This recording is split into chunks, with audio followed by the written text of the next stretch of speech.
A major match is being discussed for WrestleMania. We've got the latest on WWE potentially buying TNA, and a big return has been confirmed for WWE Royal Rumble. Stay tuned for all the deets. So after this next coming weekend, we are on the road to WrestleMania, which means that hype is starting to sufficiently build. Rumors are starting to fly off the handle. Yeah. There's a lot of stuff just kind of up in the air. We're going to hear reports about X, Y, and Z, but one of the reports that has just come out is that Fightful Select are reporting that Rhea Ripley versus Bianca Belair is being discussed by WWE as a potential match at WrestleMania 41. This is a very exciting prospect because it's arguably the two best they've got. Yeah.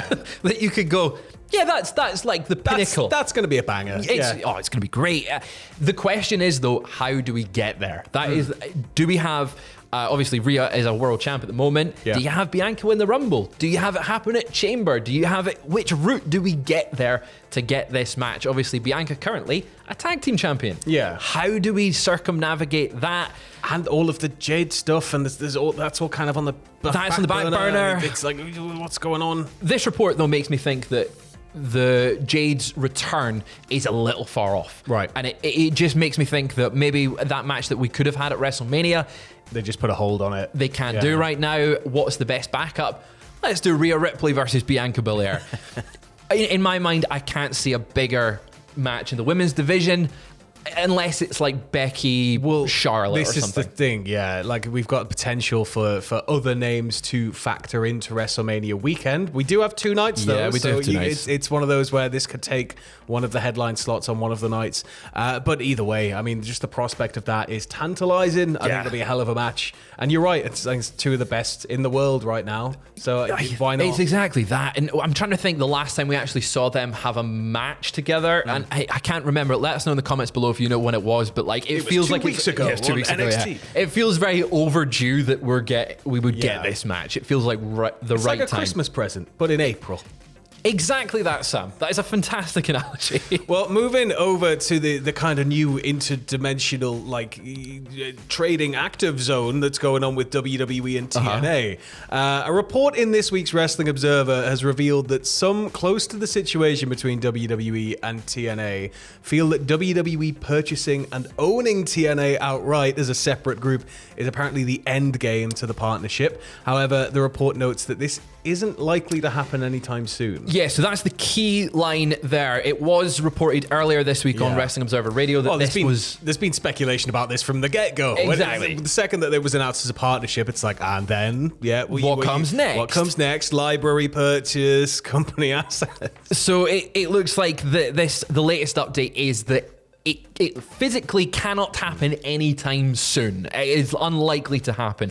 This is due to the way it's structured. Yeah, so apparently it'll be difficult for WWE/TKO/Endeavor to purchase another wrestling group until 2028. Yeah, now there's a few little factors that go into this. There is TKO/Endeavor likely don't want to face another monopoly lawsuit, the antitrust lawsuit that saw in UFC, Pride, and I can't remember the name of the other mixed martial arts company off the top of my head right now, but there was an antitrust lawsuit there. They probably don't want that anywhere near the wrestling sphere. No, and you've got the MLW one. The second you get to Monopoly, it's like, right, now let's carve it all up and you have nothing left. Exactly. So we've kind of got that situation. Obviously, AEW are another market leader in terms of them being on television, being a massive entity. But there is potentially another reason that they might not buy them outright. And the same report added that, saying, as reported previously in the week on Wrestling Observer Radio, those close to the situation feel that WWE is trying to open the door for TNA to secure some of the international TV deals that WWE have left behind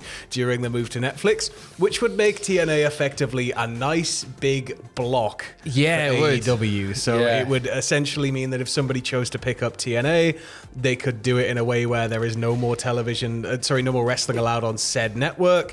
Other than TNA, TNA's got a ways to go, but if there are many international markets out there where it could potentially land, and it comes to a point where AEW is looking to move partners. It could cause I don't think it's that AEW are going to struggle to find international partners, given who they're partnered with, but it's just going to be another headache. It's going to be another bump in the road that they've got to get over in order to find another network. What I also find very interesting from this report is that it went on to discuss how it's viewed and saying that, like, it's viewed kind of as a way of WWE trying to give the perception that TNA is the number 2 company in wrestling right now, and that WWE has control of that number 2 company so that they are in control of their own competition. Is kind of how they're trying to portray it. It's kind of like how baseball works, where except they don't really own them, whereas all the teams own like loads of feeder teams.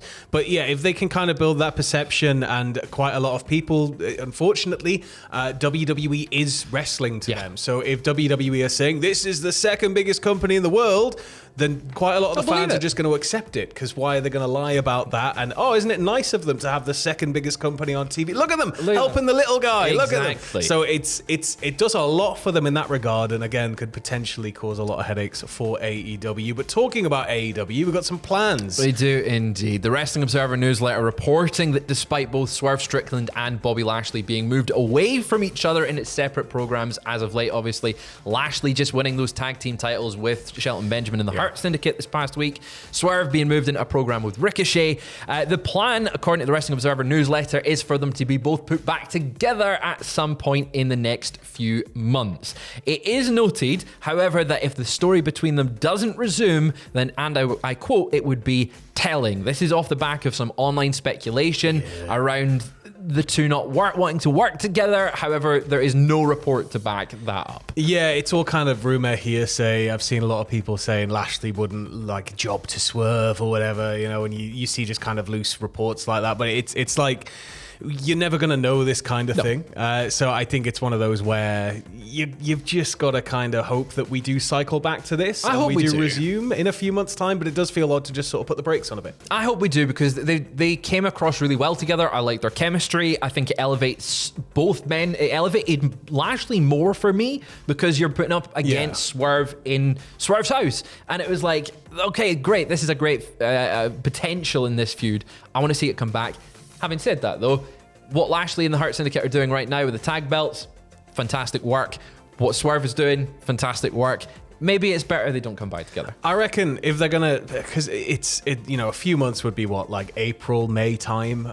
You then looking building toward All In Texas. True. So potentially it could be being held off for that, but this could just be why we've got that little stopgap. A little thing in the journey to get there. Which tonight, though, we do have a little thing in the journey to get there on the way to whenever we get there. It's the Collision tonight. Collision Homecoming. It is Collision. It's Collision Homecoming tonight. We've got a couple matches set for that tonight. It was announced on AEW social media that Takeshita will defend his AEW International Championship against Shibata. Ooh, that is going to be so good. It's going to be so violent, and I hope Shibata absolutely kicks him into nothing. I can't wait for this. Collision has carved out a very nice niche at the moment for just going, you want really, really good wrestling again? Yeah, you can have that. You can have that. Because we've got that, and then also tonight, we've got Okada versus Commander in a champion versus championship match.